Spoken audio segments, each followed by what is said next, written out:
I want to preface this by saying that I am not some sort of creep. I'm not an incel spending all my spare time lamenting that women won't have sex with me because of my jaw structure, and I'm not some sick pervert with such elaborate and bizarre fantasies that real women can't satisfy me. I bought a sex doll because I am, quite frankly, anxious to the point of near disability. It gives me no pleasure to reveal that during my 25 years of life on this planet, I have never been so much as kissed. The very idea of being intimate with another human being, allowing myself to open up and express my feelings to another person, deeply terrifies me. I am so utterly horrified of doing something wrong, of making someone angry, of being an inconvenience, that I simply avoid as much contact as possible with other people. I was extremely lucky to inherit my house from my parents after they passed away when I had freshly entered adulthood.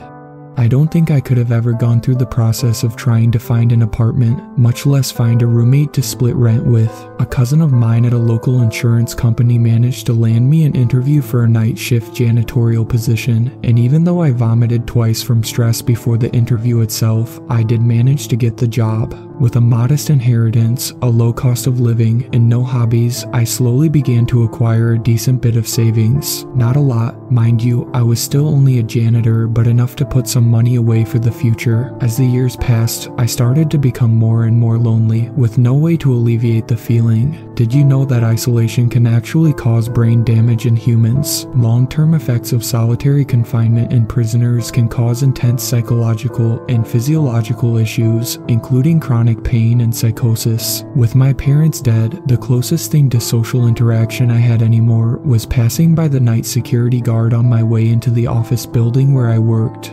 And he had long since given up on trying to make small talk with me. I was trapped between a rock and a hard place. I either let myself be driven to madness from loneliness or attempt to somehow make friends when the very thought of trying to talk to another person made me feel physically dizzy. I won't lie, I did consider suicide as an alternative to both these options at times. Some will say that the purchasing of the doll was a bit of a drastic measure and that it would have been better to me to seek therapy or some other, more conventional way to work through my anxiety. They're probably right, but what you have to understand is that the idea of just getting therapy to me felt about as easy as just scaling Mount Everest. Besides, the doll itself was never meant to be a complete solution in the first place. My goal was to practice having some sort of relationship, to inoculate myself to the idea of interacting with a fellow human being until I could eventually discard the object and socialize properly with real people. I didn't even initially want to get a sex doll. At first I was considering just getting a clothing store dummy, but something about their facelessness and obvious artificial nature made me uncomfortable. Besides, I figured I would eventually need some sort of practice with the more intimate side of human interaction. After a few weeks of scouring that interweb, I found the model I was interested in. It cost me about $3,000 and was equipped with simulated body heat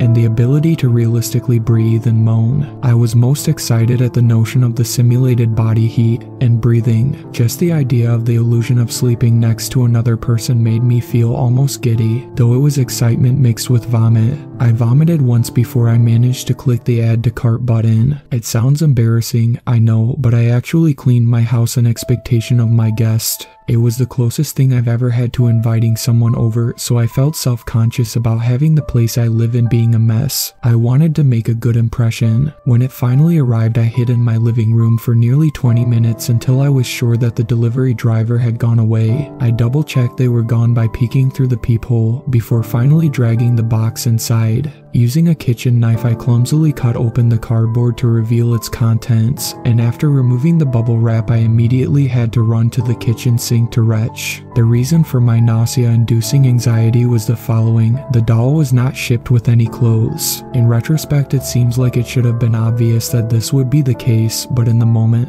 I felt betrayed and scared. Cutting open the box to reveal a naked human form was far too much for me in that moment, and I had to spend a few hours recovering. I had taken a week off from my work using my generous supply of built-up vacation days, so I wasn't too concerned about the delay this recovery caused. I had plenty of time. I grabbed some PJs from my dresser and set about the task of clothing the doll. It took a while. I had to take breaks to avoid stressing myself out too much, but I did eventually manage to cover it up. With that issue settled, I felt significantly more comfortable. The doll was a little unnerving to look at, I will admit. People often talk about that uncanny valley, the conceptual zone in which an object looks human enough to be disturbing, but not human enough to quite seem real. Sex dolls generally fall within this valley. They are designed, of course, for the sort of people who would buy a sex doll, and thus cater to this demographic's standards of beauty. Gone are any traces of imperfection, any of those so-called flaws that make one truly beautiful. Instead, they are perfectly symmetrical, expressionless, and beautiful only by the standards of one so porn addicted as to have no standard for proper comparison. In some ways, this unsettling appearance was helpful for my peace of mind.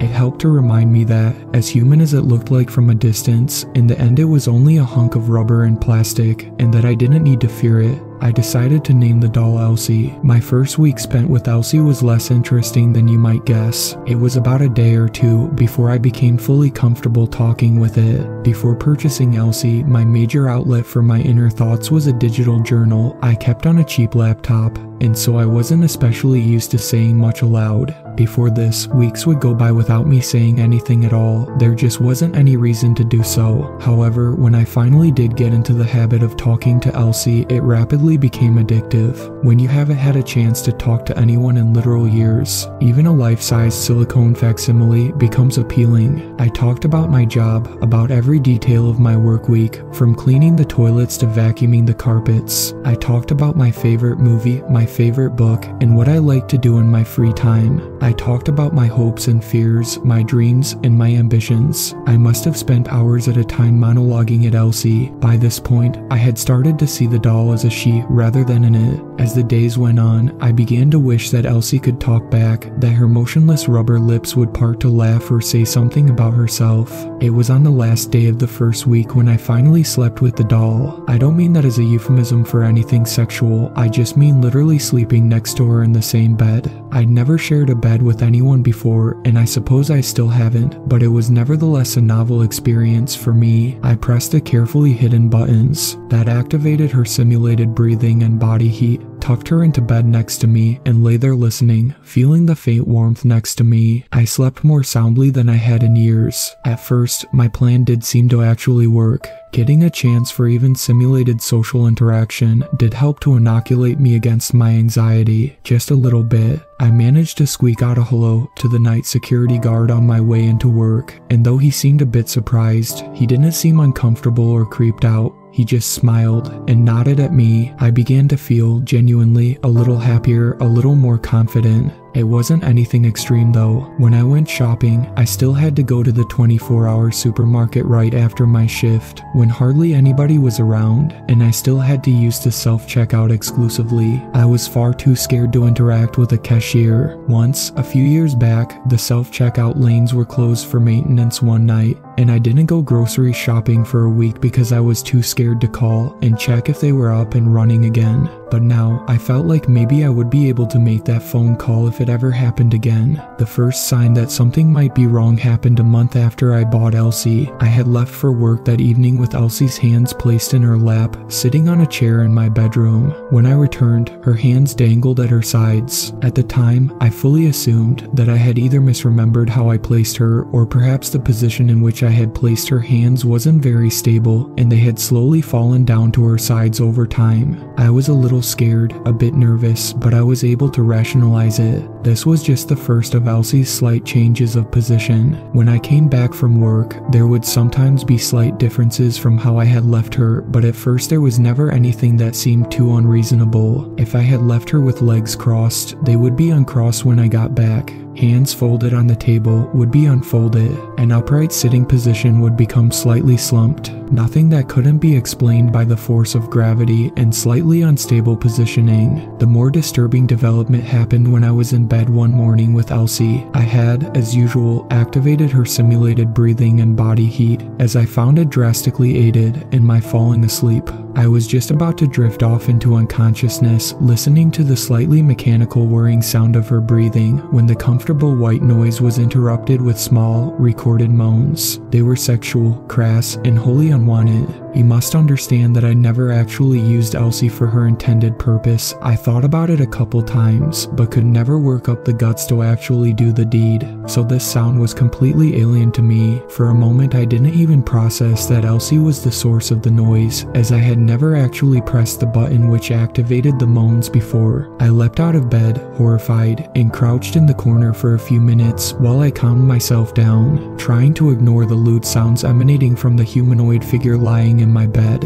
Eventually I pulled myself together and pressed the hidden button that toggled her moaning, causing the noises to cease. I looked to see what could have accidentally pressed it to result in my scare, but I was at a loss. The button was located near the small of her back and took a fair amount of effort to press. It didn't seem possible that I could have somehow pressed it by accident. I didn't manage to get any more sleep that night. This was to be only the beginning of the unwanted sounds. More and more frequently when I came home from work, I would find that Elsie had somehow managed to turn herself on, and in addition to this the changes in position had become increasingly less easy to ignore. On one occasion, her face was turned towards the door as if she had been waiting for me, her chest heaving up and down mechanically as her artificial exclamations of simulated pleasure echoed from her unmoving lips. She had been left facing the wall. It became difficult to fall asleep. As soon as I would begin to drift off, the pleasant white noise of her breathing would be interrupted with those incessant,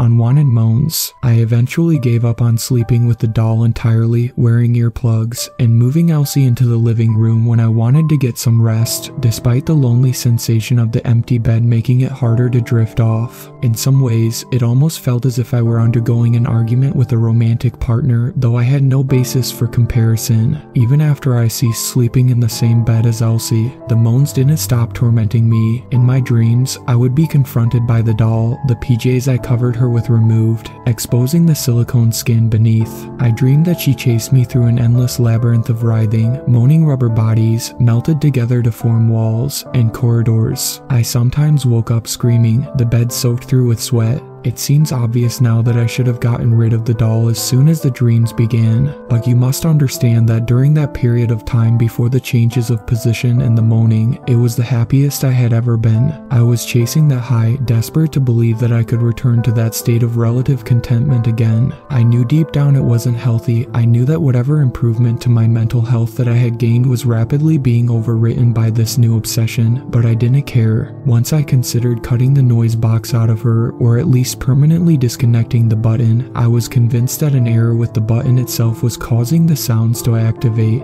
I flipped Elsie over and pulled up the pajama shirt, exposing the rubber flesh of her back. I held a paring knife in my right hand, as it was the most delicate, sharp instrument that I owned. A scalpel would have been better, but I didn't own one and couldn't bear to wait for an online delivery. I moved the knife slowly towards the small of her back, where the button that controlled the moans was located, but as I did so, the doll's body began to move up and down, the mechanical breathing filling the air with a soft white noise. I dropped the knife and began to sob. I couldn't do it. I knew deep down that it was not human. It wasn't real, but I still couldn't do it. I pulled back down the shirt and placed her back in her chair. "I'm sorry, I didn't mean it," I told her, looking down at my feet, ashamed. The doll just stared at me, face blank, unmoving, as it always was, as it always would be. The final horror occurred only a week ago. I had slept fitfully and woke up late, extremely late. My alarm didn't go off. I scrambled to get ready for work, unable to find my security badge anywhere. I usually left it right on my nightstand when I went to bed, but it wasn't there. Grumbling, I grabbed the backup badge I kept in a drawer and drove off to work.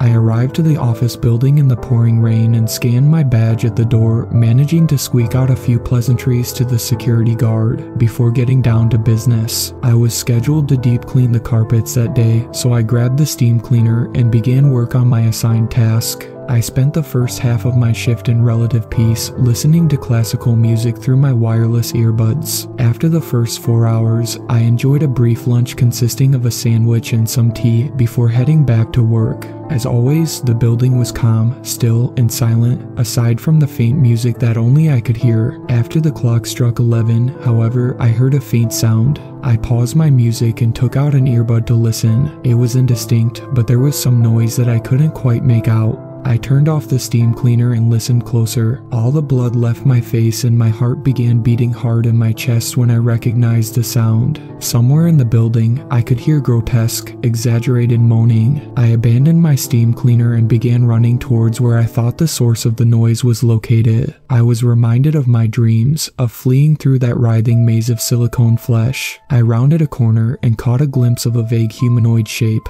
Going down a corridor, its gait awkward and clumsy like that of a marionette, operated by an inexperienced puppeteer. The moaning began to grow fainter, as if whatever was making the sound was moving very quickly away. I sprinted as fast as I could, desperate to see the source of those awful sounds, desperate to be proved wrong. By the time I reached the corridor, there was nobody there. I listened for the moans, seeking out some clue as to which direction to go next, but all was silent once again. Questioning my sanity, I returned to the steam cleaner and finished my shift, passing by the snoring form of the night security guard as I made my way back to my car. When I arrived back at the house, I was greeted with further horror. Elsie was nowhere to be found. I searched every room, the closets, even in the attic, which I was usually far too afraid to climb up into, even in broad daylight. I found nothing. I eventually checked to make sure every door in the house was firmly locked and settled down in bed, locking my bedroom door as well. All the excitement had made me quite tired, and despite my terror I quickly fell into a deep sleep. I dreamed again of the moaning labyrinth of writhing false flesh, of being chased by the doll. It kept gaining on me, its puppet-like herky-jerky motions becoming faster and faster until I felt its unnaturally smooth hand grip my shoulder. The half-living walls moaned in terrible pleasure. I jolted awake, terrified, my heart pounding. I nearly passed out again when I realized the moaning hadn't stopped when I woke up. It was coming from under the bed. I grabbed the flashlight I kept on my nightstand in case of emergencies and jumped out of bed, flicking the flashlight on and pointing it under the bed as though the light would ward off what lay there. I unlocked the bedroom door while keeping myself facing the bed, one hand on the doorknob in case I had to run. I started to crouch down so I could look underneath the bed, the trembling of my hand causing the flashlight's beam to wobble slightly. It was staring at me, expressionless, unseeing eyes gazing out from the shadows. The doll's pajamas were drenched with rain, and in one stiff, rubber-coated hand it held my security badge. The chest heaved up and down with a mechanical rhythm as the moaning continued, before finally all sound ceased and the doll's chest lay still once more. I must have crouched there for hours, waiting to see if it would move, but it just lay there, staring like a decapitated fish head. Eventually I dragged it out from under the bed and onto a blue plastic tarp.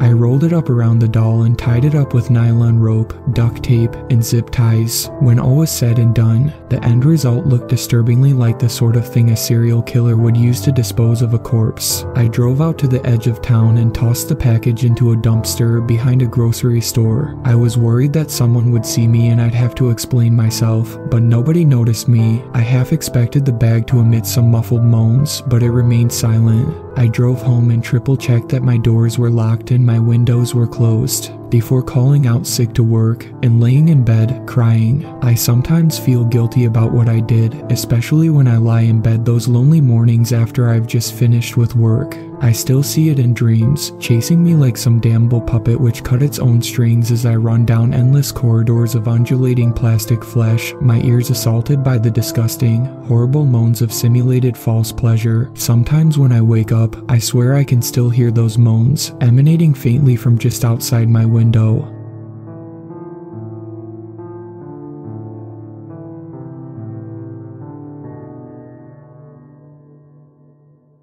Thank you to my superfans, Sweet Black Swan, Tacy, and Brooklyn.